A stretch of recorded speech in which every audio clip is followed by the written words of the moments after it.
Thank you for tuning in to another episode of InRange. What I've got here today is an 1860s era, well, a reproduction thereof, of a Swivel Breech 45 caliber muzzle-loading percussion rifle. Now, Swivel Breech weapons have been around since during the Revolutionary War. In fact, there's some pretty incredible stories of Swivel Breech flintlocks used during that time period. However, at the beginning of the Civil War, the Confederacy did not have the ability to manufacture weapons and materials like the North did, or the Federals, or the Union. And therefore, anything that could fire a bullet was pretty much put into the Confederate cause. And weapons like this absolutely were used by the Confederacy as latch-dish rifles on those early battlefields. Now, this does have some advantage to it in that because it is swivel breech, you actually can fire two shots. The first muzzle is at the top, and then you turn it, and then you have a second shot. Now, you still have to reload them very slowly, much slower than an 1861 musket or an Enfield of the time. However, you still do have two shots in rapid succession. So the other thing you can do is, while this technically was supposed to be loaded with patched round ball, if you have balls that are the right size, you can load them with just a starter, and you can load this faster than you could with just using a patched round ball. And I would go ahead and make the assumption that at least some people skewed the patched round ball and just used an oversized ball to speed and rapidly reload things like this Swivel Breech rifle. So I'm going to go ahead and fire it, show it to you what it can do, and then we're going to go ahead and go through the loading process. So let's go ahead and take aim here.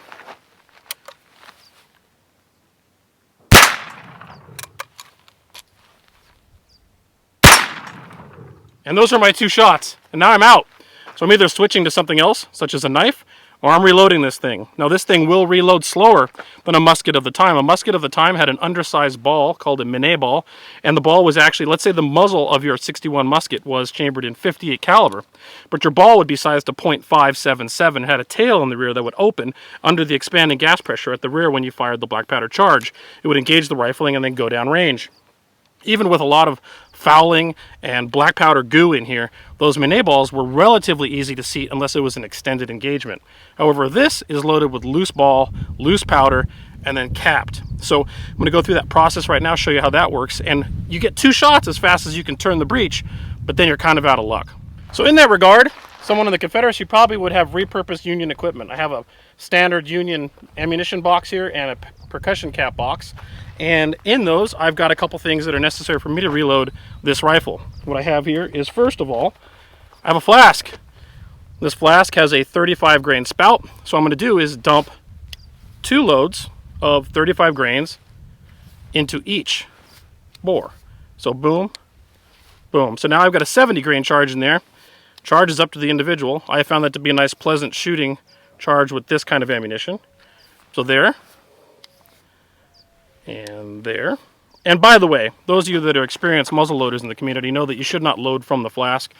I know that that's a safety risk. I'm doing that here because I'm showing how it would be done quickly in the field. Then you take one of your round balls, put it on the bore. You have a short starter. Kind of cram that in there.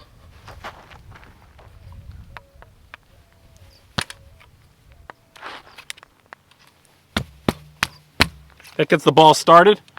Take another ball out of my ammunition box here that I've taken off of a dead soldier. Put it in the other muzzle. Short start it.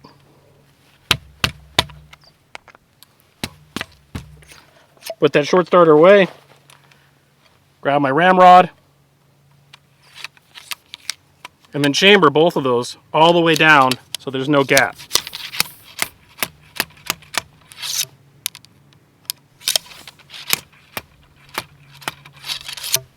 Ramrod away.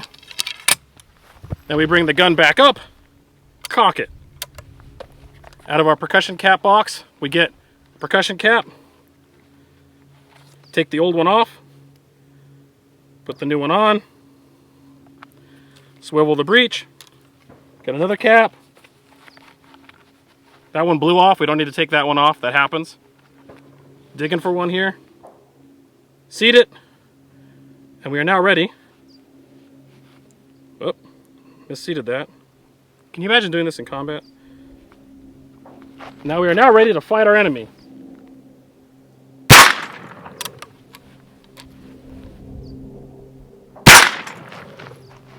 Two more shots in rapid succession. But once again, I'm unloaded. Let's go through that process one more time. So you're now looking down the muzzle. All of you are probably concerned out there at this point. Flask, 2 charges. 1, 2. That makes that a 70 grain charge.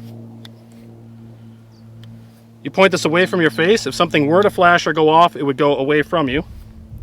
70 grains in both of those barrels.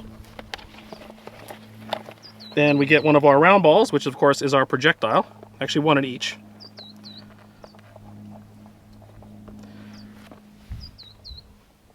And our short starter, and get it going.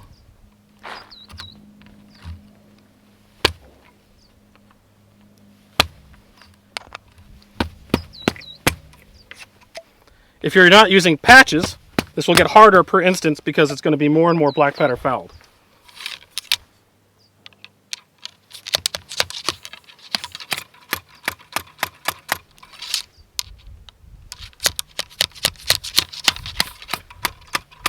Make sure you've got it firmly seated. Put your ramrod back. Bring the gun back up into action. Cock the hammer. Out of our cap box, we have to find 2 more of those little guys.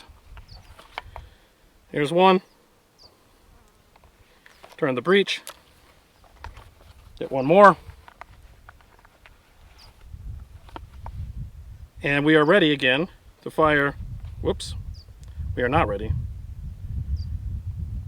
We are ready to fire 2 more shots.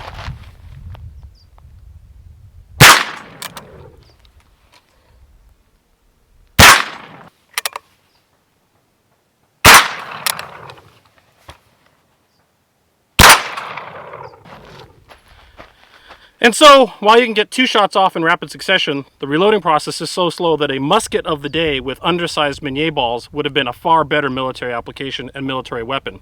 That said, if you were in the South and part of the Confederacy, weapons like this would have been better than no weapon at all, and the reality was the ability for the South to arm up with uniform and consistent weaponry was something they did not really have, not even to the end of the war. They were constantly capturing resources from the North and trying to reapply them. The most common musket of the day in the Civil War for the Confederacy were the Enfield muskets, .577, and they were able to get a large number of them in before the blockade of shipping really got effective. That said, weapons like this, have what you can bring, was a reality of the early Civil War battlefields. And I frankly think this idea of a swivel breech being something that you saw not only in the Revolutionary War, but also in the Civil War, as well as in civilian hands in normal, everyday frontier life, is a fascinating piece of equipment that was the precursor, really, to the revolver, but in a rifle format. Guys, hopefully you enjoy this kind of content. If you like it, please consider supporting us on Patreon. It is only you, the viewer, that support this channel. We are not monetized by any advertisers and no sponsors. No one that makes a swivel breech muzzle loading rifle has sponsored this channel, nor anyone else for that matter. And so therefore the ability to do stuff like this is made possible by people like you that support the channel. If you already are, thank you. If you can't, we understand. Just subscribe to the channel and share with your friends. You can find all of our distribution points at InRange.tv. Thank you very much. Colonel Mustard doesn't know that I'm a double agent.